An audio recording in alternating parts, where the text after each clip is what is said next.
with, we know that you've been traveling a lot, and you're back for the Texas Conference for Women, and I know that you've hosted. Why do you think it's so important that you leave the campaign trail to come back for this conference?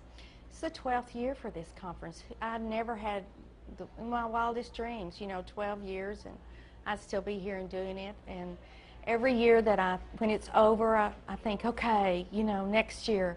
But every year meets its expectations far and above anything that we could have imagined. And it's so exciting to be with women, mostly Texas women, for one day, and it's home, so it's great to be back. What have you missed about Texas out on the road? Oh my goodness, of course, the food. No, I don't miss the hot weather, but it's always good to get back home. Now, you've been traveling a lot, and I know we see Governor Perry everywhere. Of course, the cameras are following him everywhere, but what have you been doing? Have you been with him most of the time, or have you been out speaking at events as well? Well, I've been on a lot on my own. We started only 12 weeks ago in this campaign. We've got a lot of ground to make up, so they sent me separately from him most of the time. In October, I traveled 21 days, which doesn't give you a lot of time at home, but I'm loving every minute of it. I love meeting the people of Iowa, New Hampshire, South Carolina, Florida, California, mainly is where I have been. So it's been, it's wonderful. We live in a great country.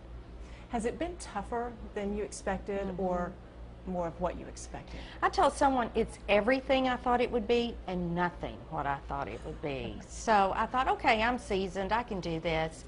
But it's much harder, it's much more difficult to be in the national media spotlight, and I've learned some lessons along the way. What are some of the challenges and some of the lessons you've learned? Most of the time there's a camera on you, so be really careful on what you say. I have been caught in that trap, not realizing I was on film, and it's viral. I mean, these days everything is on the internet within no time. So, I've learned my lesson to think about what I say most of the time. Are you referring to the time when you talked about you think your husband may have been treated unfairly? I was there, and it was a very private moment. I didn't really know this was being filmed, but they asked me to talk about my faith and the location where I was in South Carolina up at North Greenville University.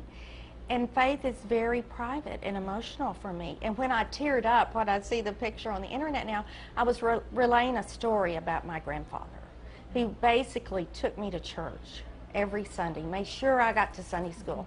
And he speaks to me through hymns sometimes, the old hymns. And I was emotional, and yes, so that was when I teared up. And, I had no idea it would be on TV in the video. Well, here you are now, and I know that you've, in the past, I remember when it first started, you encouraged your husband to run. I think the word was the words were you wanted him to get out of his comfort zone. I did. But it's been uncomfortable at times. Oh, it has. Absolutely it has. And we knew it would be hard and difficult. I think that's one reason why people look at it. It is so very trying and invasive into your life.